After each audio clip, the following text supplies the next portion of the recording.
What's going on, people? It's Mr. Door back again with the previous show. I hope everyone's fit and well. And yes, Forest are back in action on Sunday against Brentford. Massive game at St. Grand. Hopefully, Forest get a massive 3 points. Get your score predictions, people, in the chat. And if you are rewatching this, put in the chat as well. What is your score prediction for Sunday's game? If you're new to the channel, please hit the like button, subscribe if you can do. And like I said, comment below, people, what's the score prediction? And I've done a little poll as well to Forest win, if Brentford win, or draw as well, to get your votes in there, people. Right, let's get the panel in. New panel, usual, the Welsh Wizard. As well, I do apologise, people. My Wi-Fi wasn't working, so I did use my Welsh Wi-Fi wasn't working. So I do apologise. I've had a nightmare. So now it's working. I'm back on my streams. No one's going to put me down for it as well. Right, so here we go. So we start with Welsh Wizard. Steve, how are you, Steve? Yeah, my Wi-Fi's working. I got headphones. Yeah, I'm not going to lag today. Yes, we've actually got Wi-Fi here. It's rainy only. Yeah. Oh, and who's that next? Is that Dylan next year? Yeah, he's playing FIFA. He's playing Forest against Leeds at the moment. Yeah. What's the score? 0-0. But he did beat the team today 21-0. So yeah. Oh, yeah. Shout out, people in the chat, show some love to Dylan. Next up, we've got the talkative Dave, and people in the chat. Don't mention that word who's headed to the sitcom, because he'll get absolutely mad. So people in the words, I'm not going to mention the band. Do not mention them. I thought you meant Thomas Frank. The man himself, Dave. How you doing, Dave? Yeah, good, thanks. Well, I say good, but a bit aching, a bit knackered. Played an hours five-a-side a while back, but scored 4 and made 3. So I mean, apparently I was on fire, which for a 59-year-old is not bad.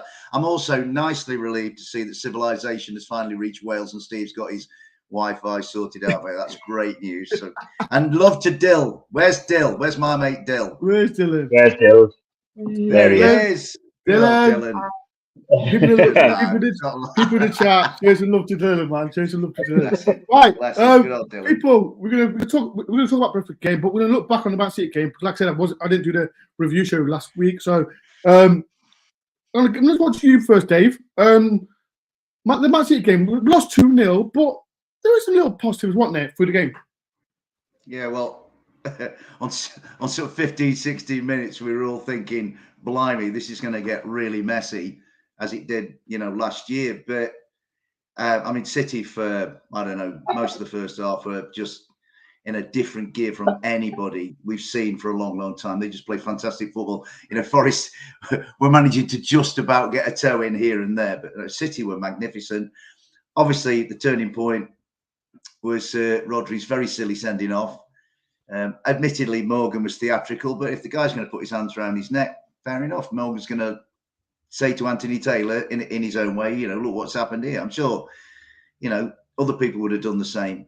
And then really, Forest is sort of dominated frustratingly. They farmed possession. I mean, really, City only had the one chance second half, which was when Foden and Haaland created a chance. Foden went up there. Foden ran up the field and he surfed over Willie to cross it for Erling Haaland to put over the bar. But other than that, Forest dominated the play. Now, okay, slightly bizarre circumstances, but to say that you're going to dominate possession at the Etihad against effectively the world champions, it's like there's lots of positive to be taken. I mean, the big positive for me in terms of the playing staff was Nico Domingos. That's what I want to talk about as well, Dave. Domingos. Yeah, Domingos, good player there. Yeah. I mean, all our lads put a shift in, especially when it was hard in the first half. I mean, like I say, when Erling Haaland made it 2-0, I remember standing there thinking, crikey, what's this going to be? We're going to have another thrashing on our hands. But you get out of the Etihad and you think, well, it was 6-0 last year. Hits 2 this year. Well, that is a modicum of progress, What did you think of the game, Steve? Like I said, we lost 2-0, but like I said, Dave mentioned, first 10 minutes they scored 2. We thought, we're going to get absolutely annihilated. But we kept our shaped. We knew Matt City was going to keep the ball, as we know. But second half, I think we played really well, but Man City just defended very, very good. Yeah, and I echo what Dave just said. I think it was a game of, I agree with Dave, first 15 minutes, Man City were just on a different level. Like, you just got to hold your hand up. I just sat there. I was quite depressed, but yeah, you got to accept. Well, yeah, I had my hands folded. I was like, nah, I was like a spoiled child, This is going to be another 4-5. I was like, oh my God. But Foden is an unbelievable player, and he's just slides around the pitch. And it's just, you got to hold your hand up. But then we dug in. We got into half time, and like Dave just said about the Gibbs-White, I don't care what anyone says, what any pundit says. If that was Jack Grealish or Foden or anyone else, he would have gone down the same. If that was Bolly or McKenna or whoever was on the pitch, or McKenna wasn't playing, but you know what I'm trying to say. In that scenario, if one of our big lads grabbed one of the smaller players, because Rodri's a big unit, Gibbs-White went down. Yeah, but what player? Like Dave said, he played into the ref's hands. Ref had no choice. These pundits have no clue what they're talking about. You raise your hands in football. I was always told as a kid, you raise your hands, you're off. And he went to the throat. Gibbs-White went down, ended the discussion. And it changed the game, but we just didn't lack that cutting edge. Like, I made a point to through my mates in the week. I would have interested, if we had pulled the goal back, one or two things would have happened. I think Man City would have got nervy, or would they have picked up an extra gear? Because it's almost felt they were comfortable at 2-0. They had that cushion. They felt like if it was 1-0, I think they would have had to push. But that 2-0, they thought, you know what, we can just sit in here, dig in, see the game out. I'd been very interested if we nicked, like we did at Arsenal, because we had Arsenal on the ropes then for the last 5-10 minutes. I think that would have been a very interesting second half if we could just nick an early goal in that second half. Because who would have thought you would have had 75% possession at Man City in the second half? Because obviously you guys were there live, watched it, but they came up with the stats in the corner of the screen. During the second half, we had 75% possession. That's Man City. Like, that's never been heard of, especially from our lads, because we're not a possession-based team. But, we were racking up the stats, bam, bam, bam, and I thought, you know what, we can nick a goal here, but we just couldn't seem to get it. They really, I think a few Man City players, I think Ford in his interview said they showed a different side of the game. And it was it was like surprising when it did. Like, we were watching the game thinking, hang on, now this shouldn't happen. We should be on the back foot. Not then. Yeah, I mean, to be honest with you, Steve, I think the key moves that Pep made, he took Julian Alvarez off and he took Jeremy Doku off. And then he brought on Calvin Phillips, who did a decent job. But the key substitution he made to me was Nathan Ake. He put Nathan Ake on, and Nathan Ake is such a class act. And there was lots of sort of what they did, and they are the best team on the planet. Let's make no bones about it. Look what they won last year. Look how they can adapt to a situation, right? So the way I look at it is they were brilliant in dealing with a new scenario for them of being a man light.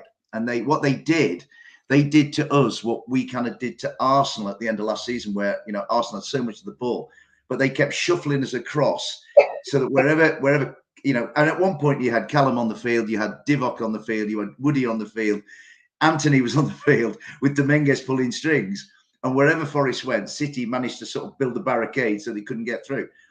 But the thing is, again, the other flip side of that is, we're playing the best team on earth, and we emerged, disappointed to get beat. You don't want to lose any game, but if you're going to take any credibility, take credibility from the European champions, FA Cup holders, league champions, and likely World Club champions in a couple of months. So there was when you think you come out of a place like that, and you think, oh, it's a missed opportunity.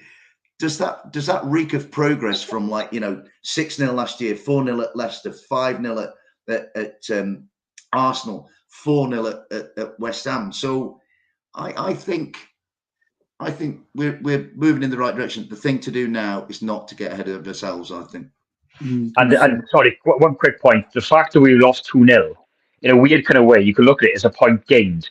Because what you saw what happened to Sheffield United, I had to put that in then, is that, how much I love that club.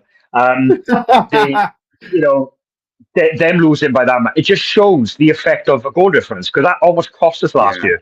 But losing 2-0, if you can see my point coming away, it's almost, you feel it coming away I from can see it. I can see it because if you look at it, right? Sorry, Steve. We gained the goal difference for them. Last season, we played Man City, we lost 6-0. We went to Man U, lost 3-0. We went to Arsenal, we lost 5-0. We went to Leicester, we lost 5-0.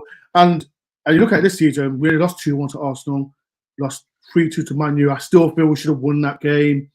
We beat Chelsea and we drawn Chelsea last season. So, and I get what Stephen means. Like, it's a proven from last season. It seems like Cooper's learned what to do this season from last season. But like I said, and then if you look at the bottom group of teams now, if you look at the goal difference, and that's what the teams above us were looking at us last year. Now we're looking at them going, do you know what? You're on the -8s and the 7s, the 10s, or whatever they are. We're on -2. So we're not like if Man City had thumped us 7-0 or 6-0, which they could easily have done, we would be then -9, and we'd be looking at it going, oh my God. Like, but that's the key thing I took out last week. We just didn't get thumped. We just didn't get thumped.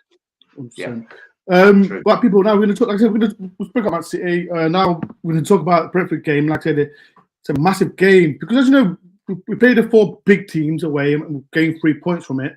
Now we've got Brentford, a team. Is it 3 defeats in a row? But I personally think it's still a big game. I think everyone assumes because we played the big teams. Now we're playing the low teams. We're in the Premier League. There's no easy games. And I want to ask you, Dave, this is a big game in it because our home form's fantastic. Last season we drawn, is it 2-2 against Brentford at home? But it's a big game in it, Dave, because everyone assumes Brentford's lost 3 in a row. There's still a good side without Tony and Rico Henry, but it's still not be easy, Dave, is it, Dave? No. The way I look at it is that there are 38 games of extreme equal severity. To even consider that one of them is an easier game than another is foolish. So I never make that assumption. And anybody making that assumption is setting themselves up to fall off a pedestal. It's an incredibly difficult game. Brentford have been a club, if you like, to me, Brighton, Villa to a certain extent. Those are the clubs that I personally am like looking at them thinking I'd love my lovely lads to be in that echelon. Do you know what I'm saying? Yeah. So I think what you've got is Brentford.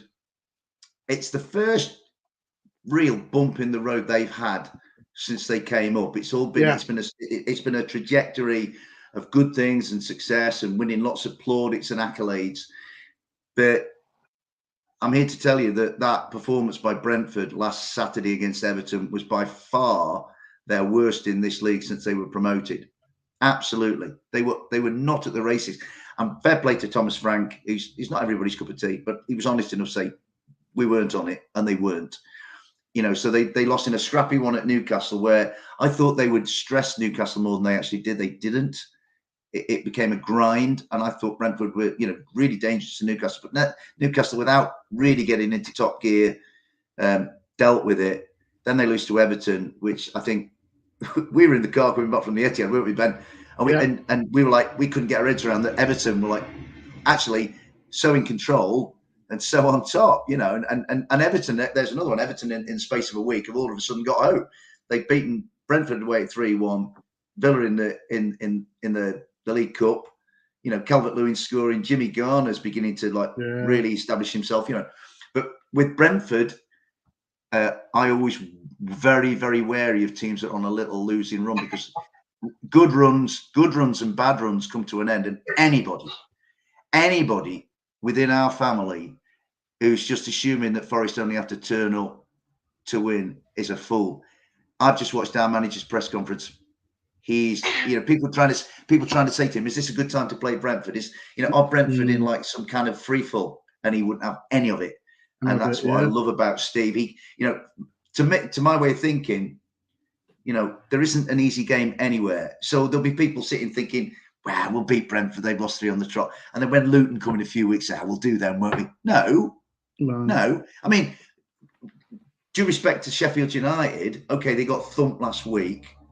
But the previous week, they ran Tottenham really, really close. they run Manchester City really, really close at home. So I never, ever in football assume, Brian Clough said, always expect the unexpected in football. So I expected Brentford to be an extremely difficult opponent to play against. And they've got excellent players. The likes of, Matthias Jensen's very good. Visser and Burma have been doing great work. Good players. I do think, though, that the Rico Henry injury, I feel really, really sorry for that lad, because that's a nasty injury. It's going to keep him out for a while. I just feel that maybe the balance of their side without Rico Henry down that left, because he's a really good defender and he's really good at getting forward. I think he was probably, not far away from getting maybe an England call up. He's that good. They're going to miss him.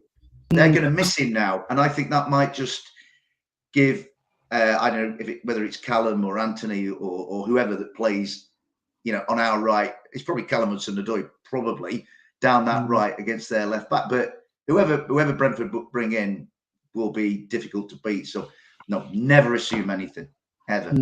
I've got a message, and this is from one of the legends who watches my channel. Good evening, Mr. Dore, Steve and Dave. Hope you're well. I'm just doing some drawings, which is hopefully uploaded next week. Make sure you do some good drawings, Eve. Ian, have you drawn Dave yet? Because I'm not saw a picture of Dave yet. So make sure you do a drawing of Dave. There was one there was one on Facebook today, and bless her, Eve made me look better looking in the drawing than I am actually in real life. So fair play to her. I was gonna, if Dylan's there, I was gonna say she's polished a TURD, but I'm not gonna say the rumor because Dylan.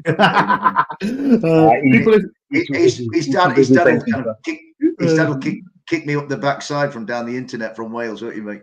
People, if you can do a massive favor, please do hit the like button if you can. If you want to help my channel as well, do a super chat as well. A topic that I want to talk about, and it's been, I don't know. I'm going to ask you, Steve, about Morgan Gibbs-White, because everyone been talking about him.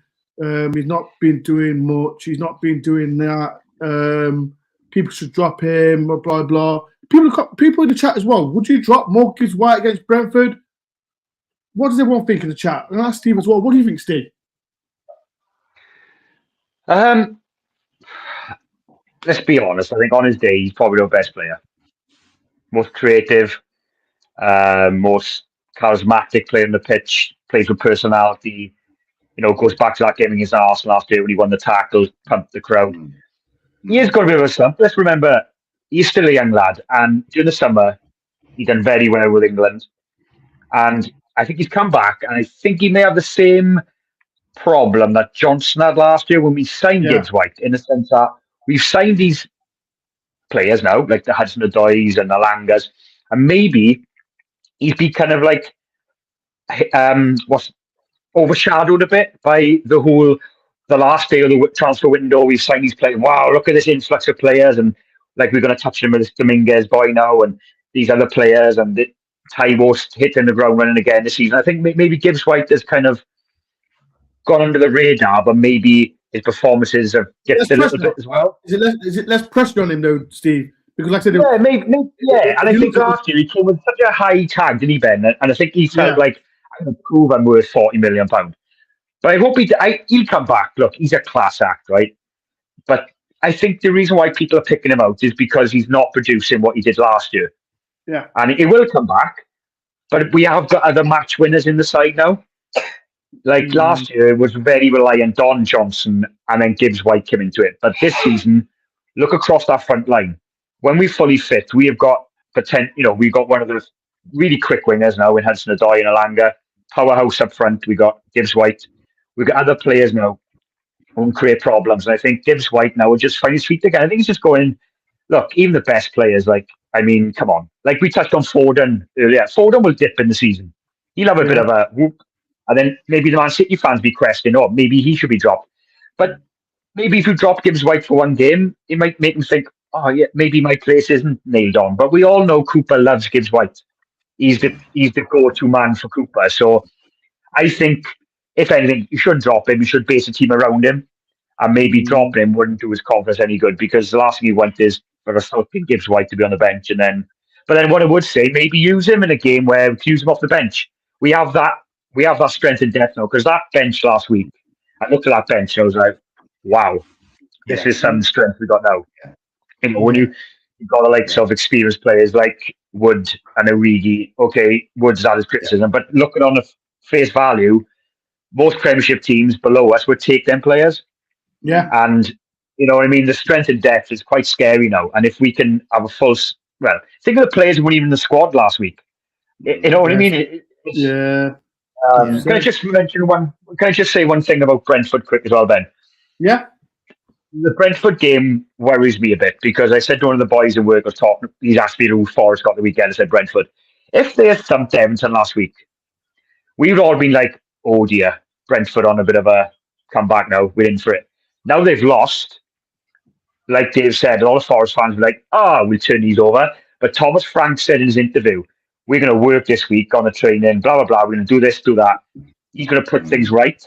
So I think we've got to watch them carefully. So they're going to be dangerous. But I agree with Dave. They've lost their balance. So I watched them against Everton. They lost their balance and they are massively missing Tony. They are toothless. They're looking toothless. I'm not saying they're going to be in a relegation fight, but if we can exploit that, they'd be dangerous with their wingers. Is it Visser and what's the other guy's name? Boomer. That's the one. But outside of that, they didn't offer. And Everton absolutely bullied them. I mean, bullied them. They really outmuscled them. And if we can outmuscle them, I think we'll have them. But that's my opinion on the Brentford game. But yeah, Gibbs-White, Ben, I wouldn't drop. I'd keep him in. On the subject of Gibbs-White, I'll just offer you one phrase. You know, form's temporary, class is permanent. Short and sweet from Dave. I've never seen Dave say something short on this podcast in my life. Steve hit the nail squarely on its round head.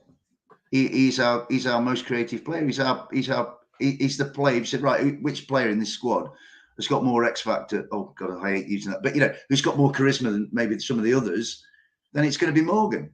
And my view is, you know, if you're expecting perfection from Morgan Gibbs-White, it's probably the same people who are decrying Morgan now that decried Brennan last year at this time. You know, so these guys are they're not machines. They're human beings. I mean, when these people themselves have been perfect day in, day out, then, you know, what I love about Cooper, and I don't think some of our people don't get it, is his empathy and his ability to put himself in the mind of Morgan Gibbs-White or put himself in the mind of Chris Wood or whoever, you know, to say, right, that individual has got particular requirements for me to get the best out of him. Rather than he doesn't generalize across the board, Steve. And I'll tell you what, I whatever happens on Sunday, it's a very difficult game. We might lose it, we might win it, whatever. But I was actually quietly encouraged by the spirit I saw around the squad photo day. They were laughing and joking, taking the mick. They look like a gang of lads who really enjoy each other's company. And people were saying like Ethan Horvath didn't look very happy, but maybe Ethan Horvath. He didn't though, Dave. He didn't look happy. I feel sorry for him. But then again, he's unfortunately there are people ahead of him, you know. But I just like the vibe that came off that, and I think, you know, I'm more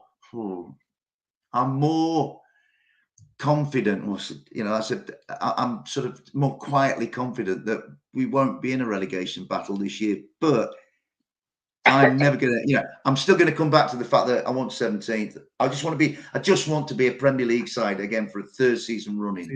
Who doesn't, people as well, people. Sorry, Ben, can I just say about Gibbs-White as well? The Rodri sending off some of Gibbs-White from the beginning of what happened. He went into Rodri, right, and showed him no respect. He didn't care it was Rodri. And he stood up to him. Rodri bit back because he didn't like it that Gibbs-White almost knocked him on his backside. And Rodri probably thought, who's this guy? I'm Rodri. Like, and Gibbs-White stood up to him, stared up to him, and that's the passion. And Gibbs-White was like, I don't care who you are. And then obviously escalated then into the throat, and then he went down. But prior to that, he stood up to him and said, you know what, I'm going to win this ball. Tower wanted to do the same. I don't know if you know, Tower wanted to do exactly the same to Edison as well. You know, so, I mean, Steve, to back up what you say, we rattled them. We absolutely rattled them. Yeah, and I think what happened was that at half time, I think Steve said, "They're a great side. Why are you showing them so much respect? Flip them the middle digit, knock them about a bit." Cloughy would have had Burns and Lloyd and Needham and Bowyer and people like that to do it. And I think Steve at half, I would imagine Steve Cooper was really irritated at half time. I think he would have said, "Why are you standing admiring them? You're in a game, compete with them." And I thought, and that's the most rattled, Steve, that I've seen City for a long time. I mean, City, 100%. Well, it's a smooth, well-oiled machine. Rodri in himself is a smooth, well-oiled machine. But again, it was Forest getting in the faces. And Pep Guardiola, for the second time in a row against Forest, picked up a yellow card while Steve Cooper stood there looking very innocent, looking at his shoes with his hands in his pocket. So I think Pep Guardiola, right, finds. I tell you what, Pep Guardiola has got. He's got respect for Nottingham Forest. I mean, he said last week, remember, they've won 2 European Cups. We've only won 1. Fair play to Pep. And I think often you get people saying to Pep Guardiola when they play Forest, "Oh, well, you should be beating these." Pep Guardiola himself, I don't think believes that. I think he's got a lot of respect for Nottingham Forest. So to see them rattle like that, and I kind of thought to myself, it would have been nice to have seen it earlier in the match. But it's done now. On to Brentford. Well, people, I'm going to ask, get Dave and Steve's prediction later on in the show. Right, as you know, when we played Burnley, we played the 4-2-3-1, and we got loads of midfielders, centre midfielders as well. And we touched on Domingos, and he looked like a class act, what me and Dave witnessed on Saturday. I'm going to ask you, Steve. Like I said, we've got Domingos, Sagari. Everyone again. It's his second game, and people are like, "Oh, he's from the Dutch league." We know the Dutch league is slow. It'll take him time to adjust to the Premier League. It'll take time, but it's still a class sign for Nottingham Forest. Steve, if you people in the chat as well, get involved. If you had the two midfielders roles, who would you put it in there? Put in the chat now. Who would you put in there? The two midfield roles. Steve, ask you first. Like Dominguez and Sagane, and we have Mangala as well. They was all right. They played really well against Man City. But who would be your first two midfielders? Or you could play 4-3-3. You never know. But what would be your two?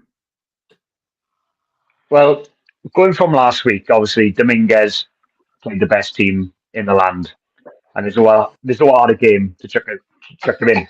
I mean, he could have started off his first game against Luton at home. No disrespect to Luton, that could have been his first game.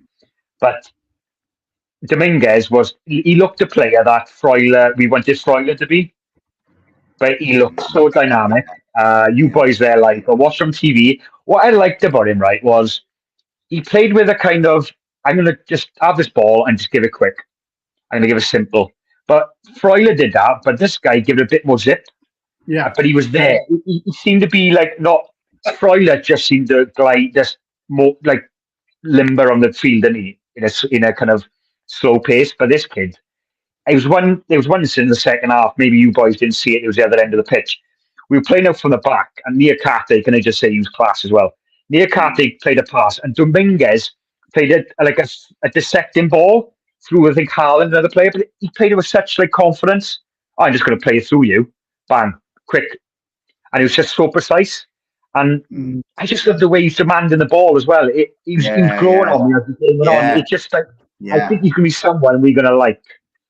Yeah. And don't get me wrong, he could play Sunday, he could have a stinker. Because on the flip side, I thought Montiel came on, had a great game. Had a good game. Yeah. Picked himself up after the Burnley game. And it just shows how fickle fans are. He can just turn like that. And anyway, come back to midfield. And can I just say about Sangare, right? Yes, he hasn't been what we thought he could be, but people are forgetting it. It's what you can understand. If you've been watching him, he's in there to do a job of disrupting play. Now, I've been watching him, right? Yes, he has been doing maybe what he should be, but if you watch him, he's broke up a lot of play, and even in the Burnley game, yes, he gives fouls away, but he's a disruptive player. That's what his job is, to break play up.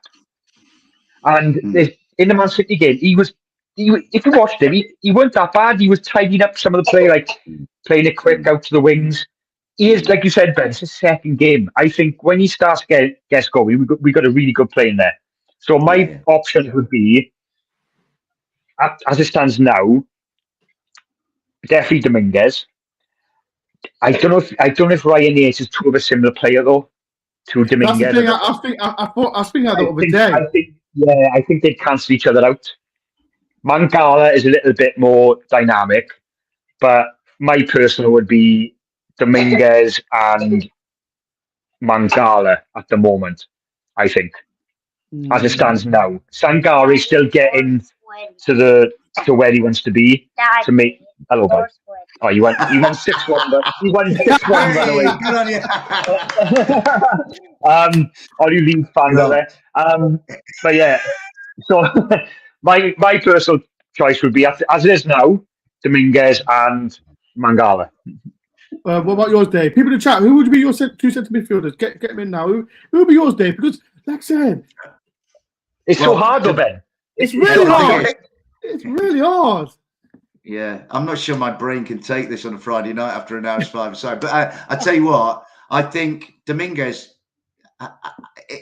he did the thing that everybody did at Chelsea, where he played. Said, right, okay, take the shirt off me. Yeah, you can't.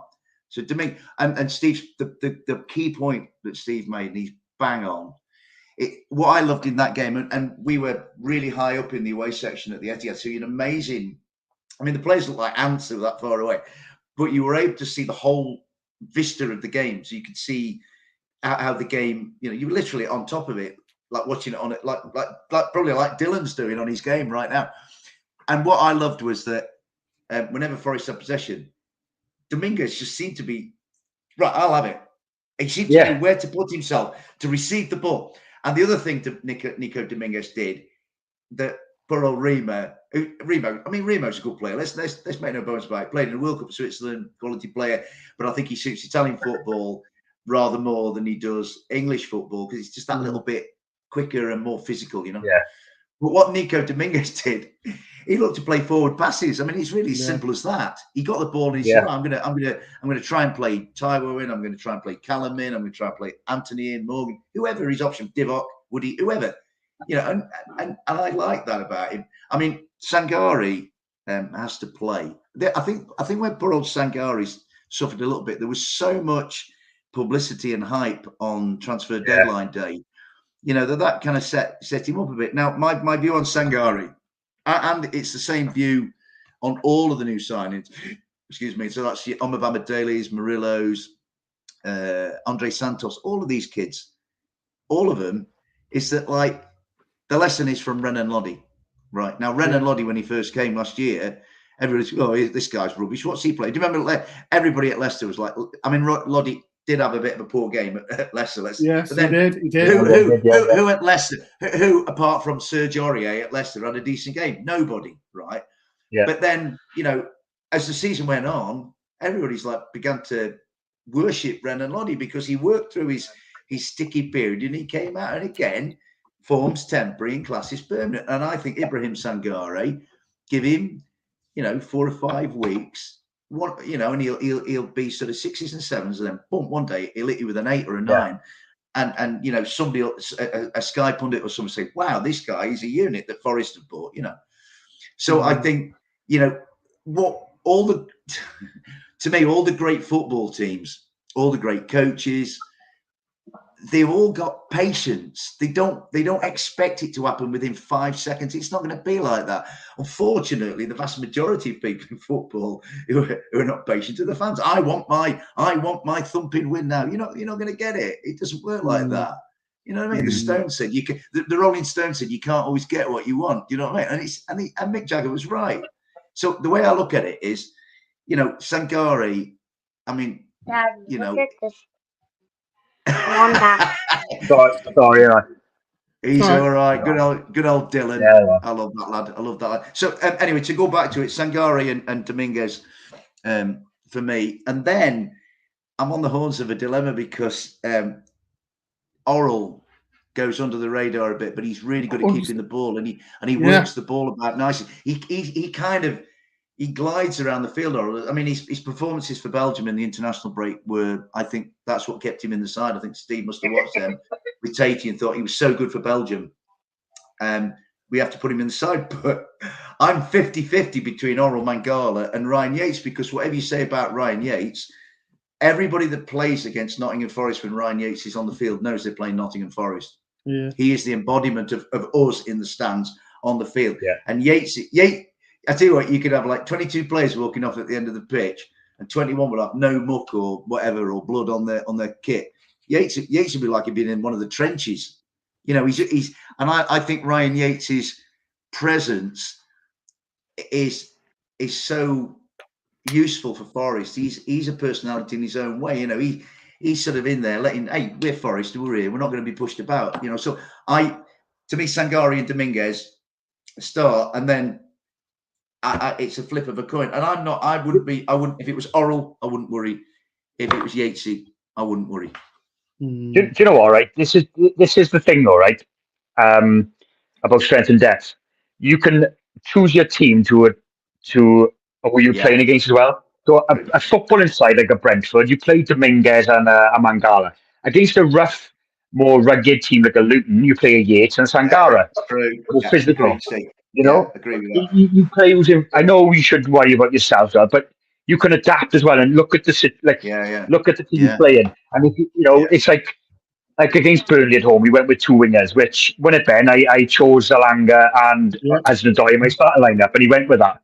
So yeah, we have that strength and depth though, and Cooper will use it, and I think he will pick the right. I think, like you said, Dave, earlier, he's learned a year on now. I think we're gonna start seeing more in his choice of. I thought last week, like I touched on it, Niakate was outstanding. Really good performance. Someone's done people like do little clips of like their performances, and someone did one on like Niakate, and just watching that back, you have to rewatch it back to understand how good he was. And he's a leader. He's a leader in the dressing room, it seems to me as well, Steve. I mean, I think we're quite blessed in that area with leaders, if you like, to just take it on. I mean, I watched Serge at the squad photo with Anthony Elanga and Callum. And I see that. And Serge went, "Here I am, look, with me two sons." And I just thought it was a brilliant line, it's a great line. And you've got Woody in there, and you've got Moose in there, and I think Cheku Kayate has got some leadership about him, and obviously you've got Joe and Ryan, and I just think we're quite. Well, we haven't mentioned. Willie Bolly as well needs to mention.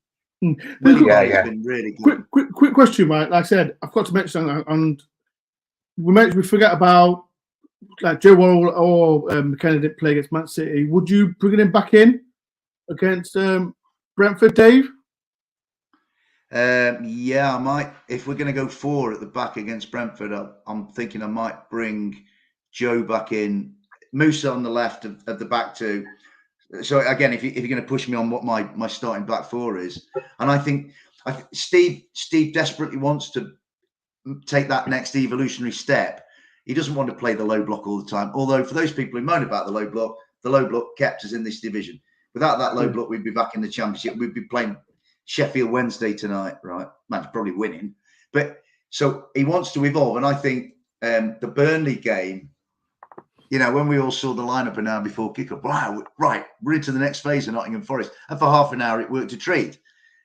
For the last hour, Burnley, I thought, were the better team. So I think Forest need to kind of eventually accustom themselves to that next evolutionary step. But I think, he will look to do this again on Sunday, because he wants to get to that point where we're a more front foot, more possession-based team. And again, these things take time. It takes time with individuals. It takes time with a team. It takes time with any kind of philosophy that you're playing. But my back 4 Sunday is Serge Aurier, Joe Worrell, Moussa Niakate, and Ola Aina, who has been an excellent signing.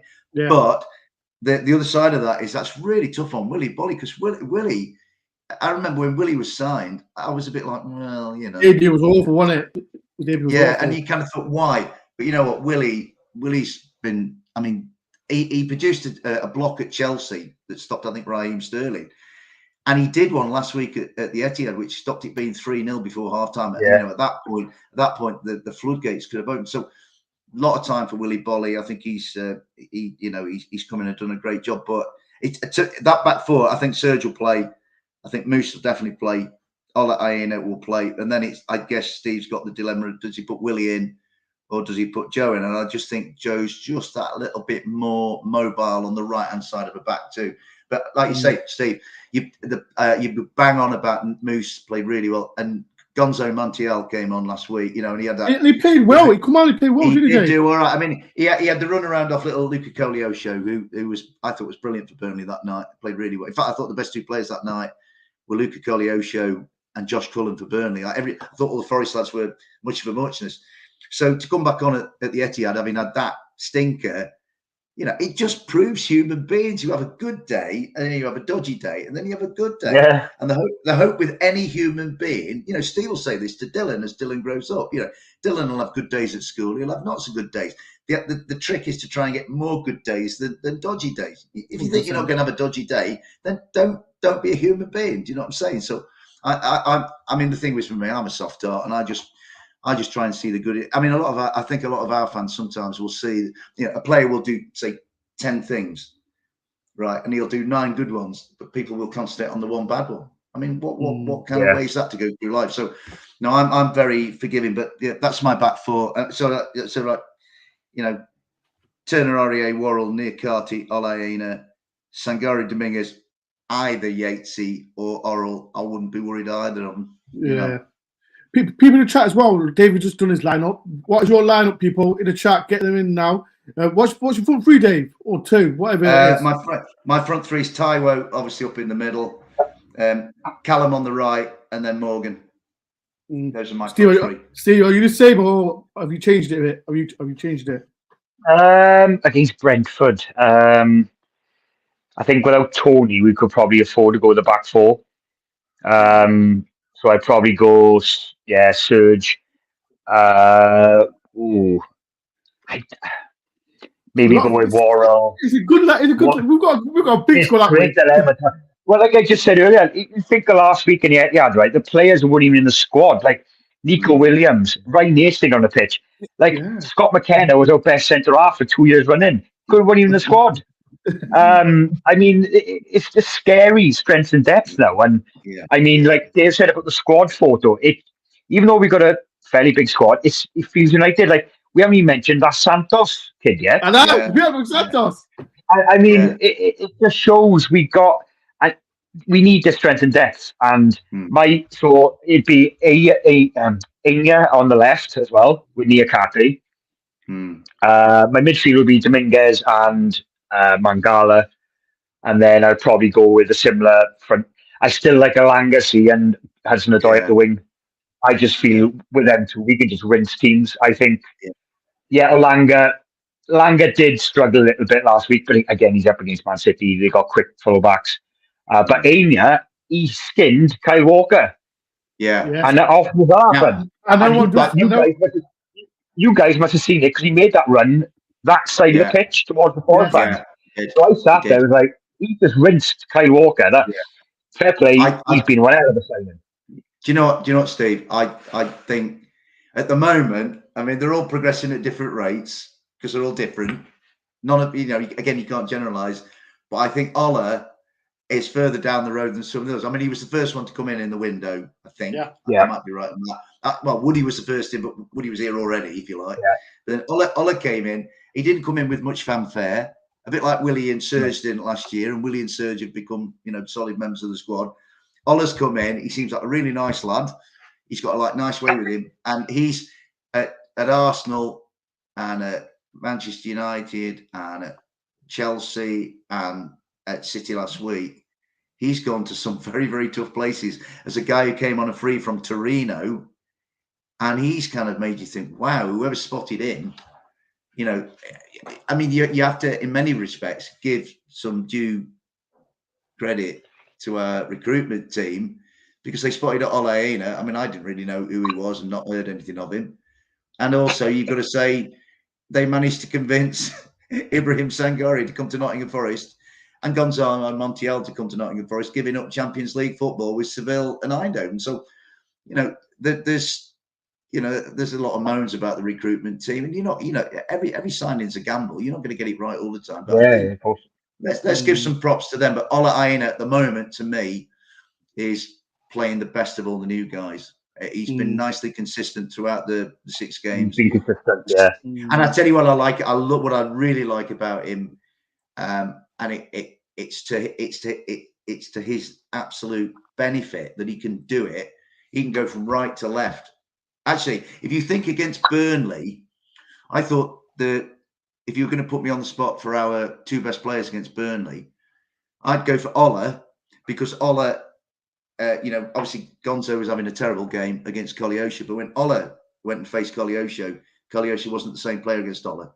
A bit like Serge did last year against Leeds when he shut Nonto up second half. Yeah. So Ola did that. So Ola can go, if Ola can play right or left, and that is absolutely brilliant for him, because he's then going to be, Steve's going to think, well, I can use this guy in different ways. You know what I mean? So he did that. And then and then against Burnley, I thought Yatesy came on and took the initiative away from Burnley's midfield, where to that point, Cullen, I thought, had been running it. So yeah, but I think Ola Aina at the moment is the best of the new ones that have come in. 100%. Right, people, we've got another 5 minutes before we do leave. People in the comments, get your score predictions in now. I'm going to say my score predictions. That'll be the last one. So, Steve, what's your score prediction for Sunday's game? I'm going to go for a 1-0 Forest win. 1-0. I think on the basis of it, I think, like I said earlier, I think Brentford look quite toothless. I think they'll try hard. They'll have to make pass. They won't blow the Forest door down. I think, I wouldn't say we're going to nick it, but I think we'll dig in, and I think, they'll have their moments, so no doubt. Brentford is still a quality side. They've got some good players, but I think we'll have a 1-0. I'll say,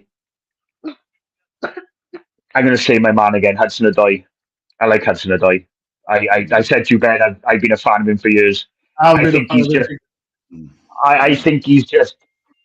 was the one player, when we were linked with him in the summer, I was just praying we signed him, because me too. I was. He's just a player who, I don't know. Like I mentioned in this stream before, he rinsed us a couple of years ago in the FA Cup, but I've watched him for Chelsea over the years, and he's just so direct, and he's quick, and the way he scored that goal against Burnley is just like Premiership quality. Like, and now we're in the Premier League, we've seen his goal. It just opened his body up and bang. It's just like, wow, we've actually seen these quality players now in the Forest shirt. And it's just like so great to see, I think. So yeah, I think 1-0 Hudson-Odoi around the 50th minute. That's my prediction. But it's going to be I think it'll be a nervy end of the game, and it's going to be one of them Forest type games where we'd be like, just kill this game off. Typical Forest, bite your nails. They be attacking their fans at that end. They all be like, yeah, it's like. I don't think they got much fans, because I think they've been sending the tickets back. Brentford fans, what's going on? I thought you was a big club. I'm not trying to disrespect the Brentford. I don't like to disrespect other clubs, but what's going on, Brentford fans? Why are you? I thought you'd be like, you could go and travel away, but yeah. Dave, what's your score prediction? Well, again, I'm kind of envisaging 2 scenarios. The one scenario is, I think it'll be extremely tight. I don't think there'll be much in it. Possibly a draw, but I'm going to lean towards Forest winning 2-1. The other scenario is that I put Dylan Brown in charge via FIFA 2023, and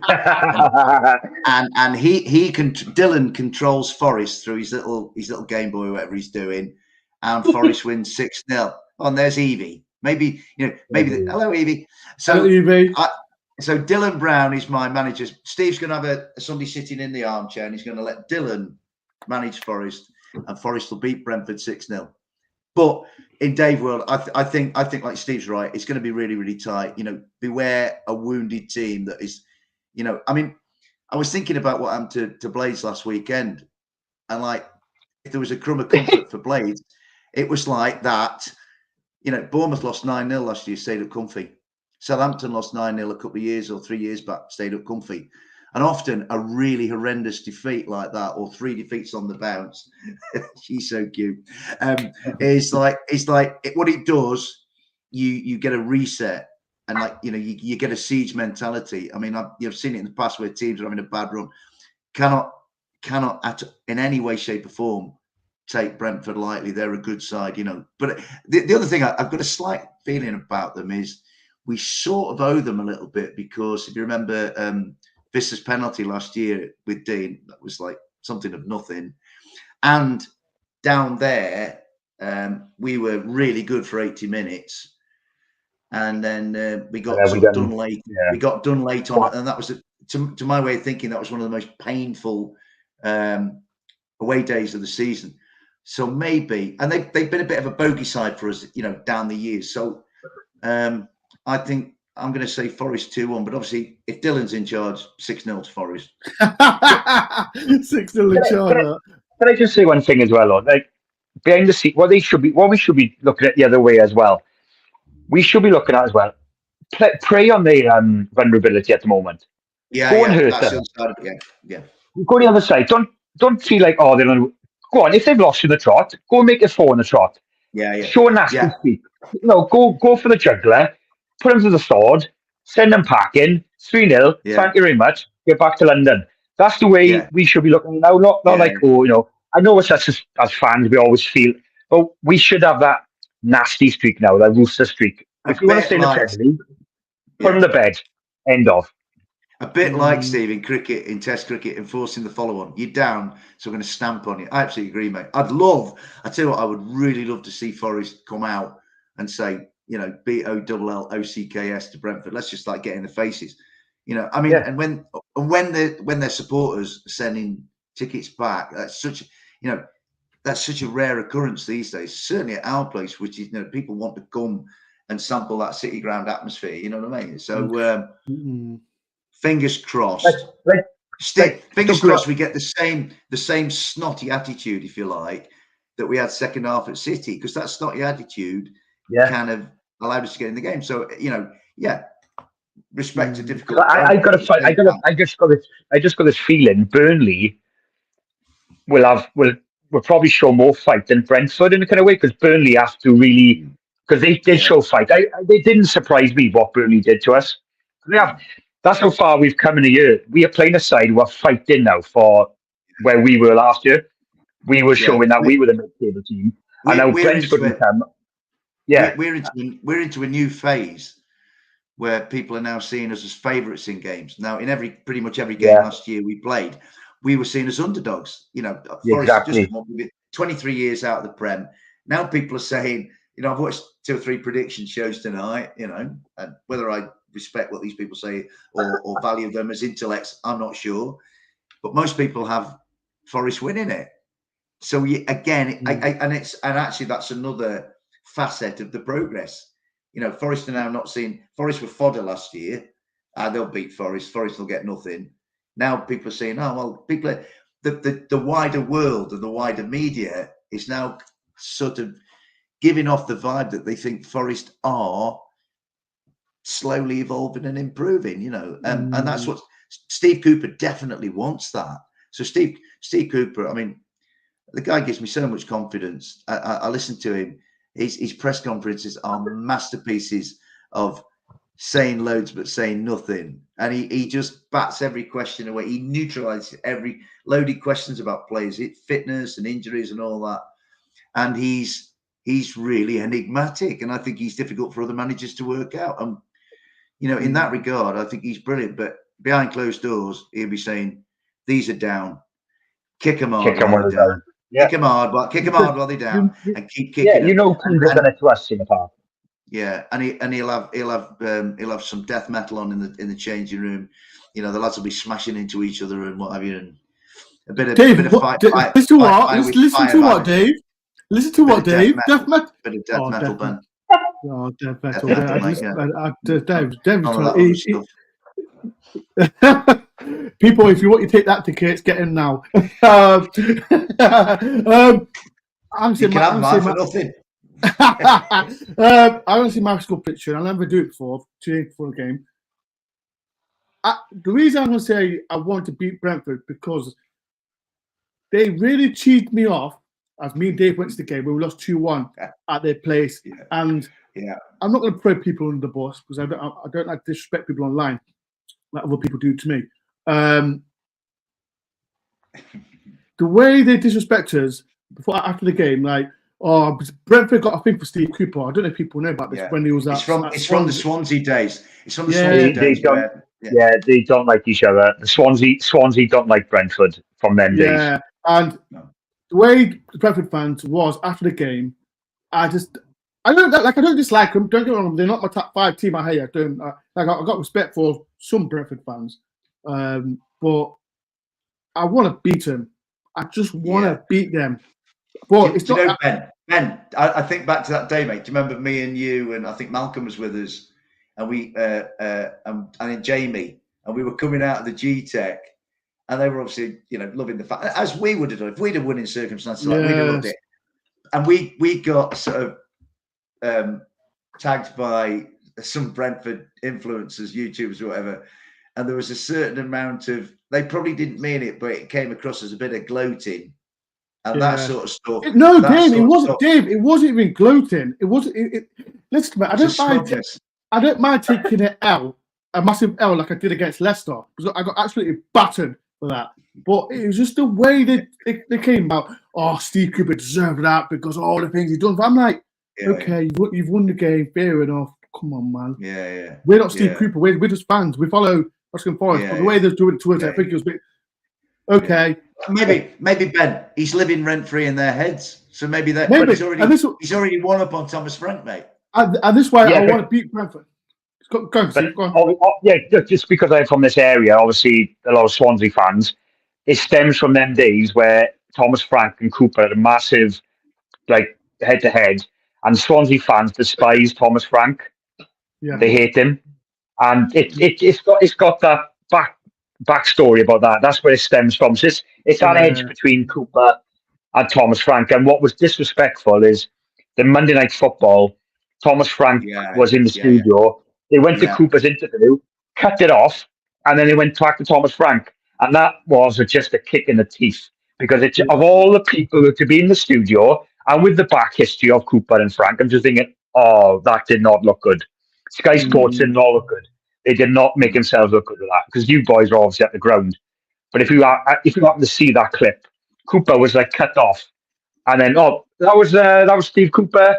By the way, this is Thomas Frank. Let's talk about Brentford. Wow. And it's like, hang on now. Ben, it was so cringe. It was so bad. And Cooper was it was just awful. It was just and that's why I'm like. And this is why I want to beat them. I know it's in my head, I want them to beat them. I want to beat them 7-0, but it's not going to be that kind of game. So I think it's going to be. Did we beat them 1-0? Ben Watson. Yeah. Ben Watson scored against them. Yeah. So it's going to be one of them games, I think. So it's either going to be 1-0 or 2-1. But I think I'll go for 1-0 Forest. Anyone, I don't care. Get 3 points. 3 points on the board. That's whatever way we do it. If we get, you know what? We could get back up to. Before we went to City, bizarrely, we were 8th. Dave, what do you think? We were like a Europa League contender for Dave, what do you think? Point, Dave, would you people in the chat? Would you take a point? Because Brentford, like I said, Brentford are not. I said they got 3 defeats, but they'll take a point. Brentford will take a point. I'm with Steve. Let's get in faces and have 3. Let's really. It's our ground. For anybody else to have more possession on our pitch is sacrilege. Yeah. Right. 100%. So it's our backyard. You wait until we finish with you, right? Yeah. And Steve's right. And what I really liked about Forest was my old man said it to me, because he follows the games, and he goes, "Am I right in thinking?" He said, "We're Forest a bit, what we call around here, dirty guts second half." And I went, "Yeah, they were." I said, "I'm sure Steve said to him, hey, stop standing off these. Yeah, they're a great team, but you're allowing them to be a great team. Go and rattle them." And Morgan did it. And, Taiwo's head to head with Emerson. I love that. Which is brilliant. To be honest with you, Taiwo. Johnny was the same. Brennan Johnson was exactly the same last season. Yeah, if you think about this time last week, I was on a City channel with a fantastic guy on there. And he was saying, I said to him, mate, just remember that the best goal that's been scored against Manchester City by any team in recent years was by Nottingham Forest. 11 players had a touch, 19 passes, and some of the great players on earth, Bernardo Silva, Erling Haaland, Kevin De Bruyne, Kyle Walker, Phil Foden, Ruben Diaz fell over. Your great team, for a minute at the City Ground last year, was made to look like one of the worst teams that ever played in the Premier League by little Nottingham Forest. I think it's a hill I'll die on. I love that phrase, by the way. We scored the best goal anywhere in the world last season. It was against that lot. What a goal it was. From Kayla. I mean, Andre Ayew had a touch. Harry had a touch. It went, and Nico had a touch. Joe puts the ball through. And I think for 1 minute last year, Nottingham Forest were the number one team on planet Earth, against them. It's all well and good doing it at, Bristol City, no disrespect, or Port Vale, no disrespect, or Doncaster Rovers.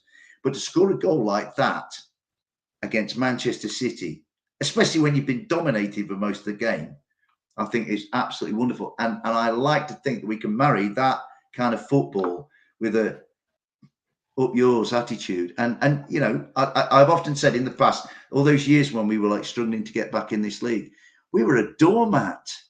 We were a doormat football club in a rebel city. And now I just thought second half last week, there was a bit of, actually, let's push these around a bit. And I think what Steve said, first, if we could recreate the first half hour against Burnley and add a goal or two to it, then Brentford are going to find it very, very difficult. Really 100%. think that. 100%. I think sorry, Ben. Just a quick one. Mention that goal he scored against them last year. Just a quick one. What was disrespectful and sums up the match of the days and the media and all that is that goal wasn't mentioned, like the build up to that goal. I was there live watching it, and at the time I didn't fully respect it until I watched it back. Because what was happening right in front of me, incredible goal. But the goal they scored against us last week, they made they were like, couldn't wait to get the point across. Yeah, they just beat the record, all-time record in the Premier League, 42 passes, blah, blah, blah, blah, blah. They had to ram that in, and that just sums it up. They always have to suit the narrative to the big six. But when, like you said, little Nottingham Forest outplay, they didn't get a foot on that in that goal. They didn't touch us. They did not lay a finger on us. And bang, boosh. I didn't watch it. I didn't watch match today because I knew it would have been all Man City. And when I heard about it, it was Steve. Admittedly, they haven't got much time to squeeze everything in that they want to say. But I'm telling you, mate, I'm very privileged to go on podcasts with. I've got a Luton Town mate who's saying it, a Sheffield United mate who's saying it, a Burnley mate who's saying it, a Wolves mate who's saying it. I mean, a Wolves mate was saying that penalty that they should have had at Old Trafford, that's a joke. West Ham people saying it. It's almost like the league is split into like a 6 and a 14, right? Yeah. And actually, and this idea of the big 6, at the moment, it's not a big 6. It's a big 1.5 because the 1 is City and the half of Liverpool. And if Liverpool, I think Liverpool are the only threat to City or City's injury list, right? And unfortunately, the media are just fixated on these. What you've got 14 community clubs in a way, or 13 community clubs, and then you've got like multinational corporations, and the media just seem fixated on these 6 clubs. You know what I mean? So unfortunately, it is what it is. We just go week to week. We do our best for our club in our echelon and see where it takes us. But a 3 points, I don't know. I mean, 3 points Sunday. I want 3. I'd be a bit miffed with 1. Obviously, if they come and they play well and we get 1, well then you move on. But what's nice about Sunday? Yeah, go on, Dave. I was going to say we've come through these 4 incredibly difficult away fixtures. That's as tough an away start as any team's probably had for years. Yeah. Now we're into fixtures where you kind of think, right, now we need to start taking something from Brentford, from Palace, from Luton before we go to Anfield, and then we've got Villa, West Ham, and Brighton in November. Yeah. So I think these 3 games, we definitely need something out of them. Absolutely, we do. But remember, we've got more points after 6 games than we had last year. I don't think we got to 7 points until the end of October or something last year. So we're just that little bit ahead of schedule. 100%. And the good thing about that, sorry, Ben, one really quick one. With us playing the only game Sunday and the last game, we go into Sunday knowing we win, we could be up you know, we can look at the league again and we can see how Saturday pans out, and we go, all right, okay, we can have a cushion over that group of teams, and so it kind of shapes them. You know what I mean? It's kind of you know. Before we go, I've got a super chat from 1865 Red. Thank you for £1. That's going straight to my Wi-Fi, because as you know, my Wi-Fi wasn't working last week. So thank you. Max? That's Max, isn't it? I think 1865 Red. Hang on, 50p of that should come to me as well, surely. But He'll put it towards his bottle of Prime, I reckon. I don't drink Prime anymore. I've gone to the lime lemonade, back to the lemonade, people. So if you want to buy a lime lemonade, give me another super chat, people, before we do. Right, it's been a great show. Thank you for the Welsh Wizard Steve, and thank you to the man, the legend himself, Dave, for coming. I want you back. I want you back. People in the chat, right? Is anyone going to take that? Because I don't know if you know, Dave really hates them. Before we do go, is anyone going to take that? I'm not going. And I'll be honest, I don't like to take that now, because without Robert Williams, they're not the real take that. It's a fake that. So I'm not going. I'm not going. Pantera. Who? Pantera. Never heard of him. Right. It's a great show. Like I said, I'll be at the game on Sunday to watch the game. My review show will be on Sunday, 8 or 9 o'clock as well. So watch out for that. And this is from Gary. No, he doesn't. He loves them. Yeah, he's married. No, it's goth night here. All right. It's been a great show. People, like I said, if you have enjoyed this podcast, please leave a massive like. And Tebs, what is your why? Don't try and ruin my. Why are you trying to ruin my nights, Tebs? Like Norman Tebbert. Amanda, deal with him, Amanda. Well, yeah, it's been a great show, people. Thank you, everyone that's watching the podcast. Thank you, like to stay, Steve and Dave. And if you are watching, and Dylan. Where's Dylan? And Evie. Dylan, where's Dylan? Dylan. Say bye, Dylan. Say bye, Dylan. Dylan, what's the score? Dylan, what's the score? No, he's playing Minecraft now. I play Minecraft. And I remember Dave triggered it earlier. When Newcastle beat the Blunts 8-0, Dylan went on FIFA and he went, Daddy, I'm going Forest. I want to play Sheffield United. And he beat them 21-0. That was I said, go on, boy. Just stir it in. Go on, Dylan. Rub it in, boy. Go. Thank you, everyone, for taking the part. Make sure you hit the like button, subscribe if you're new. If you're watching this, make sure you put it in the comment section of your score for Sunday's game. And the only thing is, Forest and Village are the only match on Sunday as well. Yeah. So everyone will be watching it. Everyone's going to be watching it. So I'm looking forward to it. People, Dylan's got a message for everyone. See you, Dylan. You read. Listen up, people.